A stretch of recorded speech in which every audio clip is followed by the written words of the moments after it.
తల తాకట్టు పెట్టి లక్షల కొద్ది కట్నం ఇచ్చి ఆడపిల్ల పెళ్లి చేసి అత్తారింటికి పంపే తల్లిదండ్రుల మనోవేదన రామకృష్ణ లాంటి మొగుళ్లకు అర్థం కాదు. భర్తే సర్వస్వం అనుకుని అమ్మా నాన్నలను అయిన వాళ్లను వదులుకుని వచ్చే అమ్మాయిని ఆప్యాయంగా చేరదీసే మనస్తత్వం అలాంటి వాళ్లకు ఉండదు. రామకృష్ణ శాడిజాన్ని చూసిన తర్వాత మీకు అతన్ని చంపేసినా తప్పు కాదని అనిపించక మానదు. రాణి, మ్యాచ్ బాక్స్ ఇవ్వు అన్నాడు రామకృష్ణ. మీరు సిగరెట్ తాగుతారా అని అడిగిందామె. మందు కూడా తాగుతాను. కంపెనీ కోసం నువ్వు పెగ్గేస్తావా? బాగుంటుంది. మొదటి పెగ్గే చేదుగా ఉంటుంది, రెండో పెగ్గు ఘాటుగా ఉంటుంది, మూడో పెగ్గు నుంచి మజా వస్తుంది అంటూ ఏదేదో చెప్పాడు. రాణికి పట్టరాని కోపం వచ్చింది. అతని నిజస్వరూపాన్ని చూసి తట్టుకోలేకపోయింది. కానీ ఏం చెయ్యలేకపోయింది. ఛీ అనుకుంటూ అక్కడి నుంచి వెళ్లిపోయింది. తన తల్లికి కాల్ చేసి అక్కడ జరిగిన విషయాలని చెప్పింది.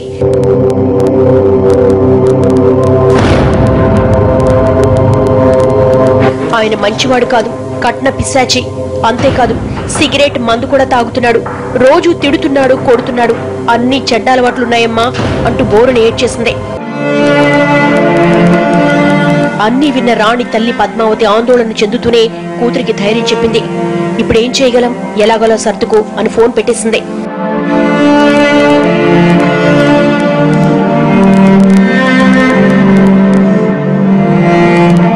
పెళ్లి కాకముందే రాణి ఎన్నో కలలు కంది. తన జీవితం ఎలా ఉండాలో ఊహించుకునేది. ఆ కలలన్నీ కలలయ్యాయి. ఇంతేనా నా జీవితం అనుకుంటూ కుమిలి కుమిలి ఏడ్చింది. గతంలో తన ఫ్రెండ్స్ కు తనకు కాబోయే హస్బెండ్ ఎలా ఉండాలో చెప్పిన విషయాలు గుర్తుకొచ్చాయి.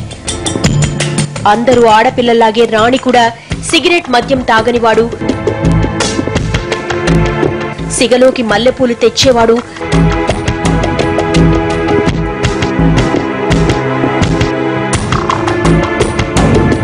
తనను చూస్తూ ఈ లోకాన్ని మర్చిపోయేవాడు, తనకు భర్తగా రావాలని కోరుకుంటున్నట్లు ఫ్రెండ్స్ తో చెప్పేది. అప్పుడు తను కన్న కలలన్నీ నీటి మీద రాతలయ్యాయని రాణికి అర్థమైంది.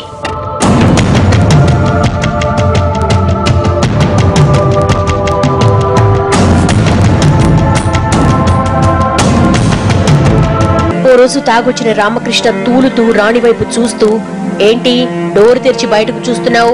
ఇంకెవడు రాడు, లోపలికొచ్చే అంటూ తూలి కింద పడ్డాడు.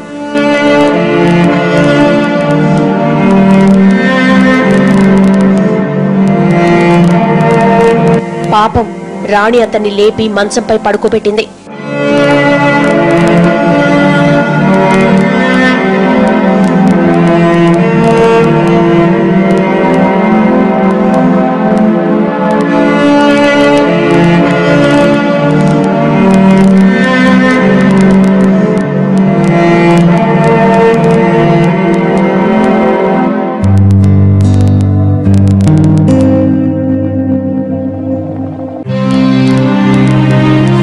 మర్నాడు రాణి వంట పని చేసుకుంటుండగా మత్తు వదిలిన రామకృష్ణ నిద్రలేచాడు.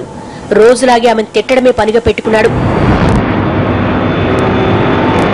అనవసరంగా నిన్ను చేసుకున్నాను, మరోదాన్ని చేసుకుంటే లక్షలకు లక్షల డబ్బొచ్చేది, నేను మోసపోయాను, నన్ను మోసం చేశారు అంటూ ఫైర్ అయ్యాడు. ఈ తిట్ల పురాణం డైలీ సీరియల్లా సాగుతూ ఉండేది. రోజు ఆ తిట్లు వినడం రాణికి అలవాటైపోయింది. ఓ రోజు ఓ అమ్మాయిని ఇంటికి తీసుకొచ్చాడు. తన కొలీగ్ అని చెప్పాడు.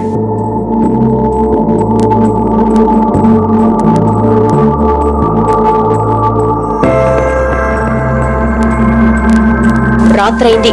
ఆ అమ్మాయి రామకృష్ణతో బెడ్రూమ్ లోనే ఉంది. రామకృష్ణ కట్న పిశాచి అని తేలిపోయింది. రోజు వేధింపులే అనుకుంటే ఇప్పుడు ఏకంగా అమ్మాయినే ఇంటికి తెచ్చాడు. మరి రాణి ఏం చేయాలి? ఇంకా అతన్ని భరిస్తూ ఉండాలా? ఆమె తీసుకున్న నిర్ణయం ఏంటి? Short break.